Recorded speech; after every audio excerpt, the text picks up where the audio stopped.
A história do tarô. A história do tarô é um negócio, gente, que assim, sabe aquela coisa que você não consegue decorar uma, porque são tantas histórias sobre a origem do tarô? Então eu decidi compartilhar alguns links com vocês que falam um pouco sobre essas histórias, sobre essas possibilidades, e falar para vocês o que eu sinto sobre a história do tarô, tá bom? Porque esses links vão falar muito melhor a história do tarô para vocês. E aí eu vou trazer aqui o que eu sinto da história do tarô. Sobre os links, sobre tudo que eu já li. Ninguém sabe muito bem se surgiu no Egito, ninguém sabe muito bem se foi uma questão só do Renascimento italiano, tá? Porque a história é que essa linha do tempo da história do tarô, ela se perdeu, tá? A gente não sabe muito bem.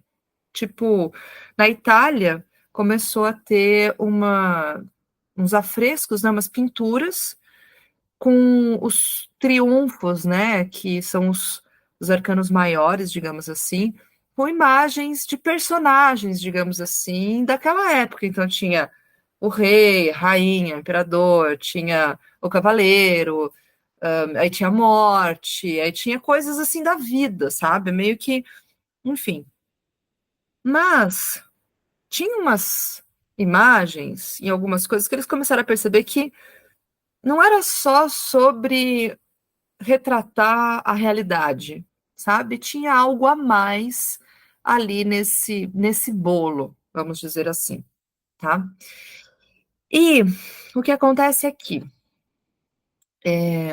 Depois os tarôs foram mudando, foram, né? Até chegar no momento em que algumas ordens herméticas, algumas sociedades secretas utilizaram eles e se aprofundaram nesses conhecimentos, né?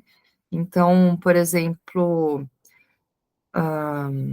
tem a Pamela Colman Smith, que é quem fez o tarô de Rider-Waite.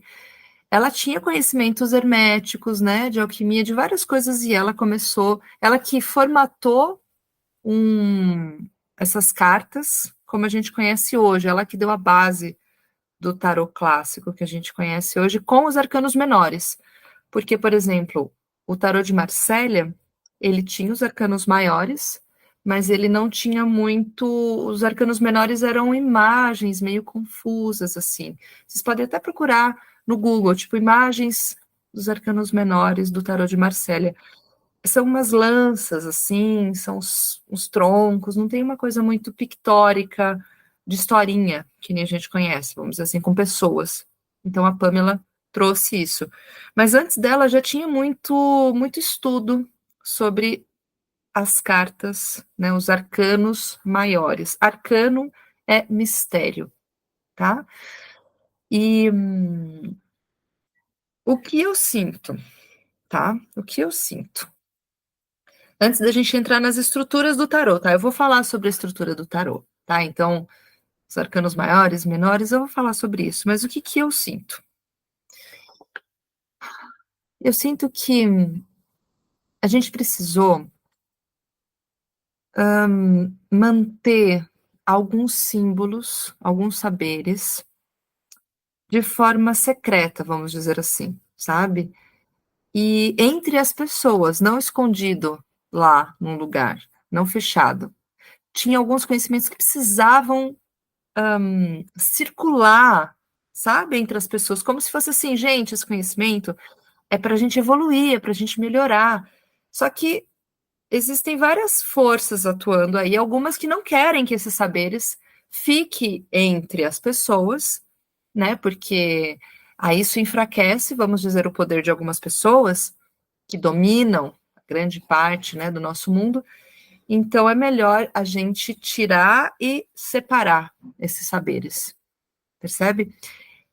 O tarô que é uma tentativa de trazer para nós aqui alguns saberes herméticos e profundos, iniciáticos e importantes, sem chamar tanta atenção dos outros, vamos dizer assim. É meio que conseguimos pegar esses saberes e trazer para cá e deixar aqui.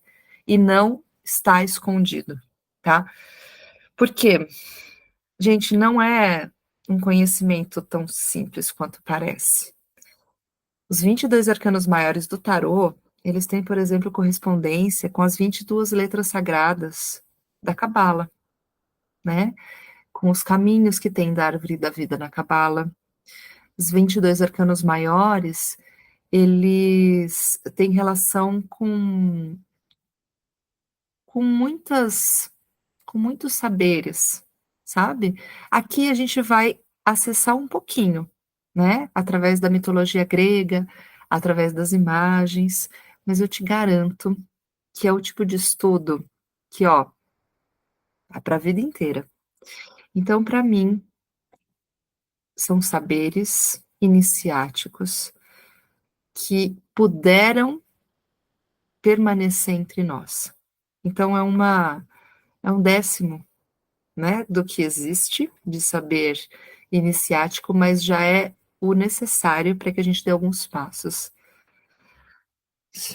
Então, recebam esses aprendizados como algo relacionado à resistência, sabe? A resistência daqueles que acreditam que a luz e a sabedoria devam estar disponíveis a todos, e não só para alguns que detêm o poder, porque eles só detêm o poder por isso.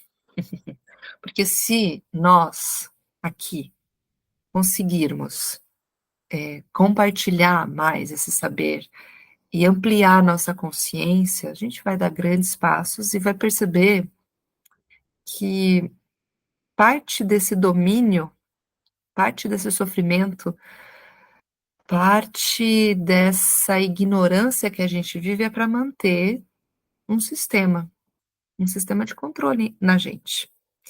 Então, por que eu estou falando tudo isso na história do tarô? Porque é uma história sobre resistência, gente, sobre vamos falar sobre isso sim, isso existe, isso está disponível a todos nós, tá? Então, vejam os arcanos maiores como portas de acesso a consciências maiores, tá?